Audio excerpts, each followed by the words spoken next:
ஓம் முருகா, வெற்றிவேல் முருகா. என் அன்பு தங்கமே, காலையிலிருந்து உன்னை ஆசீர்வதிக்கவே உன் அப்பா நான் காத்து கொண்டிருக்கின்றேன். இது என்ன புதிதாக?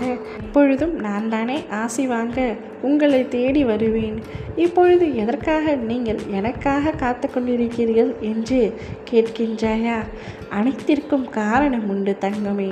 காரணமில்லாமல் இப்போ அப்பா எதுவுமே செய்ய மாட்டேன். நீ நீண்ட நாட்களாக கேட்ட கோரிக்கை ஒன்று இப்பொழுது இந்த மங்களகரமான தினத்தில் நிறைவேறப் போகின்றது. எனது செவிகளின் வழியே உன்னுடைய அத்தனை வேண்டுதல்களையும் நான் கேட்டுக்கொண்டு தான் இருக்கின்றேன். உனக்காகவே அவதரித்தவன் நான். உன்னை அழகுபடுத்தி வாழ்க்கை என்னும் புத்தகத்தில் உன்னை நுழைத்து அதை பக்குவமாக கையாள வந்திருக்கின்றேன். காயங்கள் இல்லாமலும் வலிகள் இல்லாமலும் வாழ்க்கையை கையாள முடியுமா என்ன? பொறுமை மற்றும் சகிப்புத்தன்மை வேண்டும். அகங்காரம், அகந்தை இவைகளை முதலில் தவிர்க்க வேண்டும். அதன் பிறகு உன்னை எதுவுமே பண்ண முடியாது.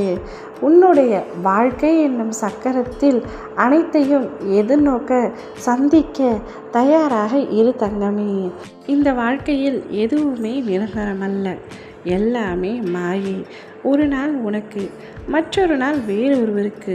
எனவே எதை பற்றியும் கவலைப்படாமல் மகிழ்ச்சியாக உன்னுடைய வாழ்க்கையை நீ கடக்க கற்றுக்கொள். உனது கோரிக்கைகள் எதுவாக இருந்தாலும் அதை நிச்சயமாக நான் நிறைவேற்றி தருகின்றேன். கர்ம வினைகள் அனைத்தும் உன்னை விட்டு விலகும்.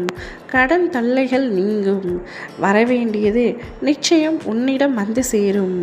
நீ எதற்காக காத்திருந்தாயோ அது நிறைவேறும் தருணம் இது.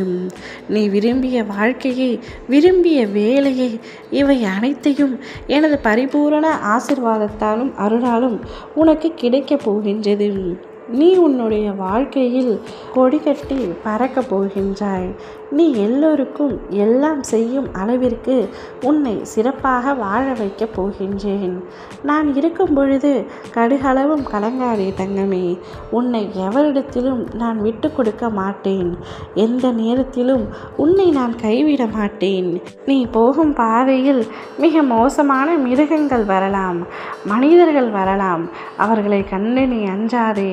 தைரியமாக உன் இலக்கை நோக்கி சென்று கொண்டிரு. நான் அவர்களை தூக்கி பந்தாடுவேன். சாது மிரண்டால் காடு கொள்ளாது என்பதைப் போல நான் அவர்களுக்கு காட்டும் தருணமும் வந்துவிடும் தங்கமே. நீ யாரை பற்றியும் எதை பற்றியும் கவலைப்படாமல் நிம்மதியாகவும் தைரியமாகவும் உன்னுடைய பாதையை மட்டுமே யோசித்து செயல்படு. உன் அப்பா நான் உனக்கு உறுதுணையாக ஒவ்வொரு நாளும் ஒவ்வொரு நொடியும் இருப்பேன்.